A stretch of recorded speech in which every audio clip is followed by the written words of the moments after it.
So, I have a confession to make. Except, unless you're brand new to this channel, it's not really a confession because you'll be like, yeah, we kind of noticed. So, since I went through a painful bereavement 2 years ago, almost to the day, I've lost my love for creating. Well, it's not completely lost, it's just hiding. It peeps out occasionally, but it's still generally preferring to stay hidden in its little cave. And I keep trying to coax it out. It works sometimes, but I really want it to get out and stay out. It's weird though, because I don't feel like I've been actively grieving this whole time. It's like it's more of a subconscious thing. But I think the best way to bring that creativity back is to try and do things a little differently. I'm not doing anything drastic, like I'm not transferring to crochet or pottery or something, but trying to do things the way I used to clearly isn't working. Hence why I can count on one hand the number of videos I've posted this year. So this video is an idea I'm trying out. Instead of a separate journal with me or an art journal process or a studio vlog or whatever, I'm showing you some or sometimes maybe all of the creative things I got up to in a space of time. So in this video, I'm creating in my onion skin journal and then I'm making some items, some autumn themed things for my Etsy shop. Now, I'm not promising these every single week. I'm still not in a fit enough mental state to make commitments like that. It's just to sort of see how it goes, kind of thing. And I realize I'm breaking every single rule of how to be a successful YouTuber with that, but there it is. Clearly, I'm not made out to be one of those. For those of you that have stuck around or are planning to stick around, I can only say a huge thank you for your support and for your understanding. Grief is a funny thing. It's a weird thing. We all deal with it differently. I almost stopped creating. I've completely stopped my personal daily journaling. I still haven't got back to that. I completely threw myself into a new hobby, which I'm still doing.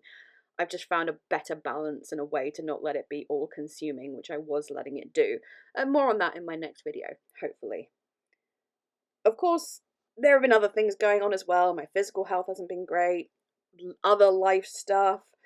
The way content creation and social media has changed, with the instant gratification of short form videos like TikTok and Reels, everything these days, to the detriment of long form videos like YouTube, the state of the economy and how it's affected my small business, and just like 100 other things.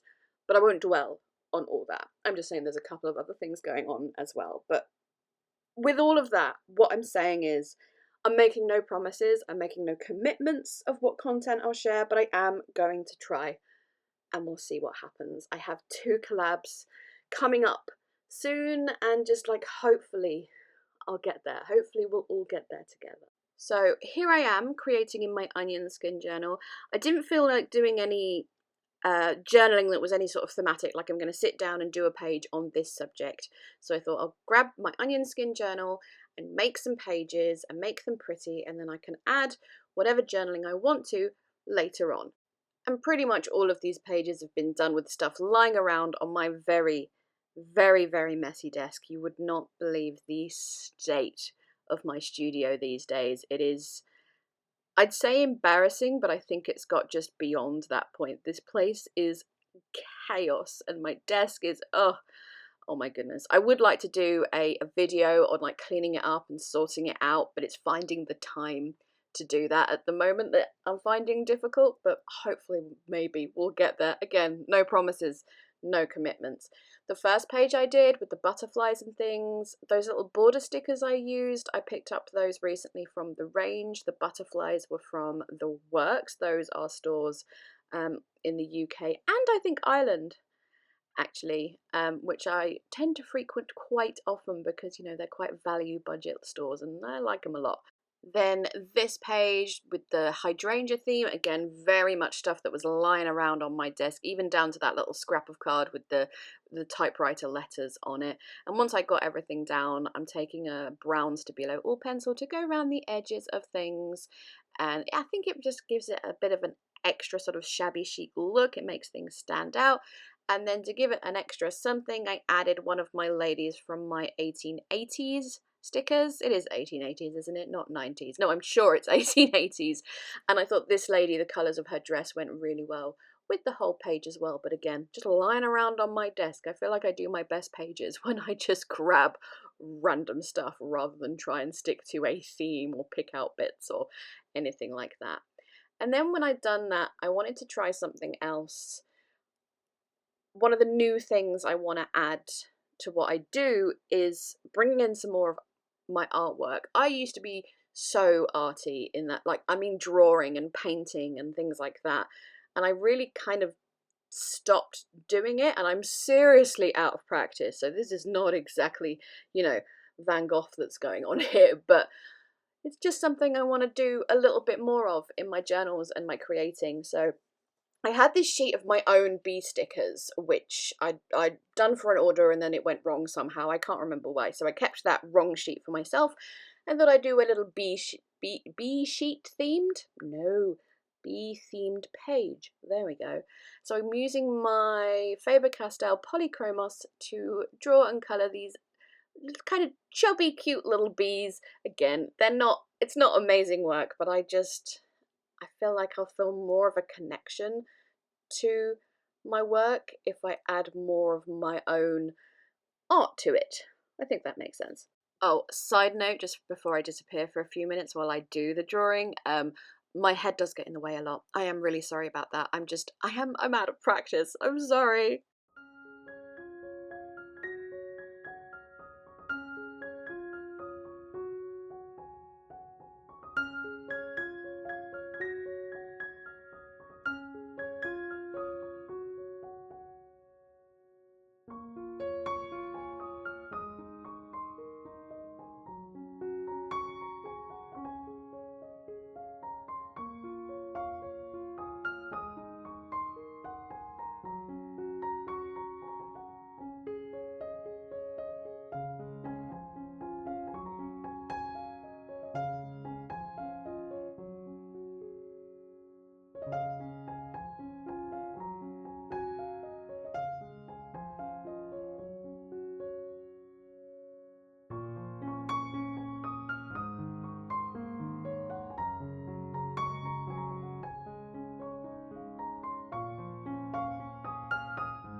It's hard to see on the screen, but I'm using that bright yellow pencil to add like little dots, like curling around and swooping, like the little flight of all the little individual bees. And then I'm bringing in some of my own bee stickers. Now, because these are my artwork as well, they're virtually the same kind of drawing, but I thought it'd be fun and cute to add them as well. Just the little ones to balance out the amount of bees on there. And I'm taking that Stabilo all pencil in brown just to go around the edge of the sticker and help them stand out a little bit more on the page and not get too lost with all the drawing and the washi tape and stuff. And then to give it a little bit more depth, the whole page, I took an orange pencil and sort of very, very lightly coloured around the edge of the page. And I liked that effect so much, I decided to do it as well on the opposite page, on the hydrangea page, with a different colour as well. Gosh, I am out of practice in doing voiceovers. I've forgotten what to do, what to talk about, how to talk. As per usual, I say as per usual, I haven't done it in months, but anyway, I will not write my journaling in on this video because I prefer to keep stuff like that private. Not all my journaling is private, but stuff like this I tend to When I've just decorated a page to add journaling later, that does tend to be more privacy kind of stuff, rather than like, you know, when you add pictures of an event or something, and today we did this fun thing, and here's some pictures of that. I don't really mind sharing that, but the really personal stuff, yeah, no, not happening.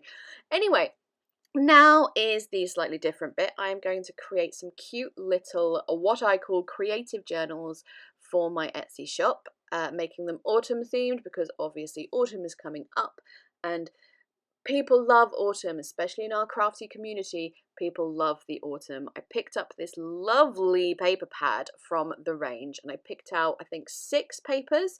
Now, you might have thought there were some nicer papers in there. Why didn't you use those? Why didn't you use that one? Or why didn't you use that one? I have other plans for autumn themed journals, so I only wanted to grab a few for these creative journals and then maybe add an option for a custom listing if they're popular or anything. I'm making 2 A5, 2 regular wide or Kahir size, 1 B6 and 1 A6. So I cut them to size, but what I do is I make them a lot taller than they need to be, because then I will fold the excess length in, and that creates like a nice pocket inside the journal without having to glue it in or stitch it in or anything like that. It's just there ready to go, kind of like a secretarial pocket. Again, amount of practice. On the largest sheets though, I did have to measure where to make the fold before I could use it on the scoreboard, because as you can see, my very, very cheap, possibly free from a craft magazine, is not wide enough for me to make that fold without measuring it. So then I fold them all just like in half, like a normal booklet cover. That does mean that the pocket kind of sticks out in a kind of awkward, ugly way. So I then just grab some scissors and just cut a sort of curve into the pocket so it doesn't stick out outside of the cover, and it looks nicer as well. A nice little curved edge to the pocket rather than that like straight corner. And those straight corners as well, they're more likely to get beat up and look rough over time, whereas the curved edges are much hardier and will last longer. I do realise that some people might think it weird, like showing you exactly how I make something that I'm then going to put in my Etsy shop, because people are like, well, I can make that myself. And yeah, of course you can. But the thing is with these is the papers I add inside in particular are ones that are hard to get hold of unless you want to spend a lot of money. So, for example, I have various vintage typewriter paper, some vellum, lots of Concra, lots of craft, and if you want Concra paper, you either have to buy a whole ream, which is very expensive, by the way, or you buy like a little sample pack, which is, you know, really, really marked up in price. So it's not so much me saying that I can make these things better than you. It's more like I have these things available to put in the journals, which would be difficult for some people to get hold of without buying loads and way more than they need. These journals also feature some of my handmade paper, which you definitely can't get that because it's my handmade paper. I mean, anyone can make handmade paper, but not my handmade paper, which probably, I imagine some people make it a lot better than I do. But anyway, enough self-deprecating. So each journal has 22 pages, which is 44 sides, so it's more than enough for doing like an October daily or something. When I cut them, I did cut them off screen because I go do it at my big paper cutter and it's a bit of a faff, but I stagger the cuts. I was trying to show you there, but it's basically the more close to the inside the pages are, the slightly shorter I cut them. So when you fold them all together, you get a straight edge. If you don't do that, then the pages in the middle will stick out. I really hope that makes sense. Hopefully it does. So that's what I do. Unless you've got like a really, really, really good, very expensive paper cutter that can cut through like 20 plus sheets at once, you have to do it this way. Let me see if I can remember offhand what's in each journal. You've got 3 pages of Concra cream, 2 woven, 1 laid, or 2 laid and 1 wove. I can never remember the difference between them. Craft, 2 120 GSM, 1 Rhodia paper, 100 GSM vellum, mulberry paper, my handmade paper, and then either vintage typewriter paper or parchment paper, depending on the size of the journal, because the vintage typewriter doesn't fit all sizes. I think that's it. Does that cover it? I've probably forgotten one.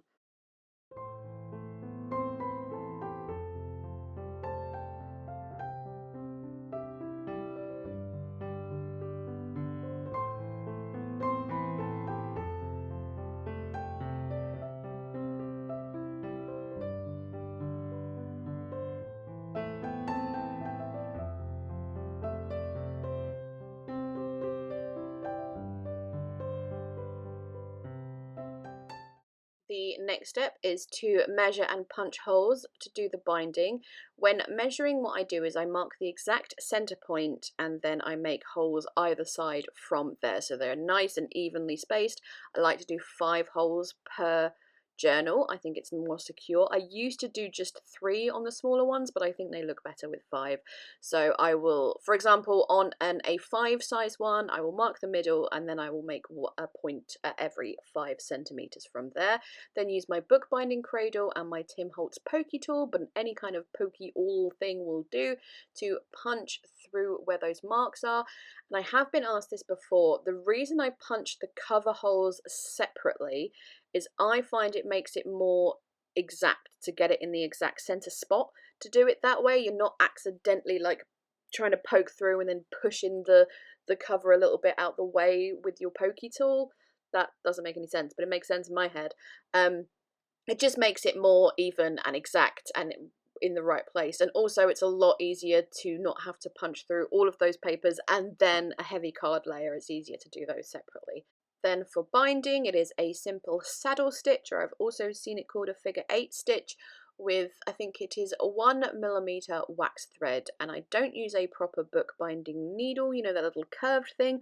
I do have one, I've just never used it. I think it's more used for when you do like Coptic stitching and stuff, but for a single signature journal like this, you really don't need anything like that. I don't think, could you even do Coptic stitching on this? I don't think you could.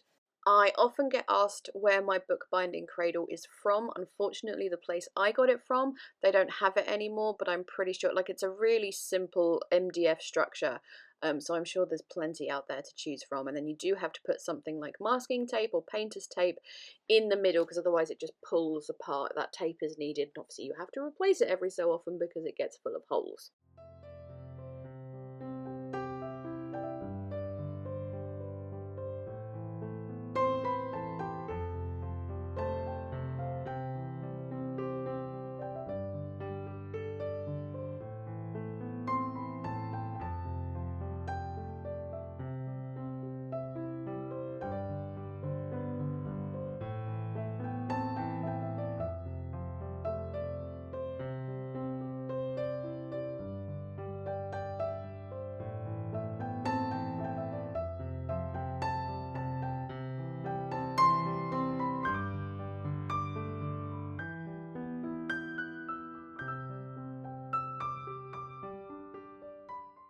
Then, with all the journals sewn and stitched together, I like to finish off with my favourite little thing that I love to do with journal these days, which is to weave some ribbon around the stitching or around the spine. So the stitching itself is actually hidden and you just get this really pretty ribbon finish. I started doing it with my Christmas journals last year and now I'm obsessed and I can't stop doing it. So I picked the most autumnalish ribbon colours I could find. I had a navy and a sort of burgundy colour and one that I thought was a cream, but it turned out to be more of an ivory. So I'm making a mental note that I need to buy some cream ribbon. But it's really hard to show this on camera because I find it easier to do this like really close, like kind of like lean the journal up against myself or up against my stomach and then do it that way. So as I said, it's hard to film, but just weaving that ribbon in and out and then wrapping it round and tying it in the middle. I'm sure there would be like a neater way to finish it, but I kind of like the rustic way that it looks, the way that I do it anyway. I used to tie a bow, but I think that takes up too much bulk from the journal. Personally, anyway, obviously, like, you know, it's completely up to the person, but that's why I haven't tied bows this time, because I think it means less bulk. I am also absolutely horrendous at estimating how much ribbon I'm going to need. I'm sure I could measure it properly and get exact amounts, but I'm way too lazy for that. So if anyone has any ideas with what to do with lots of ribbon scraps, then let me know, because I have a few due to my horrible way of estimating how much ribbon I'm going to need. And another thing I do with these is sort of the way I wrap the ribbon round as it goes around into the inside of the journal is just sort of pull it around where the signatures are, so it's nice and secure, and it also, I think, makes the spine a little bit more what's the word, not stable, strong, something like that. Anyways, these journals are almost finished now. The last thing I'm going to do to each one is I decided it would be fun to put in one of my autumn theme sticker sheets in the pocket of each journal. So each journal comes with an extra fun little autumn sticker sheet as well. Just a little something extra to make them special. And once those are done, that's it. That's going to be the end of the video. So thank you so much for watching. Thank you so much for sticking with me if you have, and if you plan to still stick with me. I really appreciate it. I don't want to go too much into the emotions and all of that kind of thing because I'm not really that kind of person. I just thank you is all I can say. Anyway, these journals will be available in my Etsy shop. I will leave a link below, as well as the autumn things. Anything else I used where it is available online and I can find a link, I will add it to the description box as well. And yeah, there we go. That's going to be it from me. Thank you again so much. Please leave me a thumbs up if you enjoyed, subscribe if you haven't already, comment. I really would love to hear from everybody. And yeah, I think that's going to be it. As I said, I am going to go. Thank you so much again. Bye bye.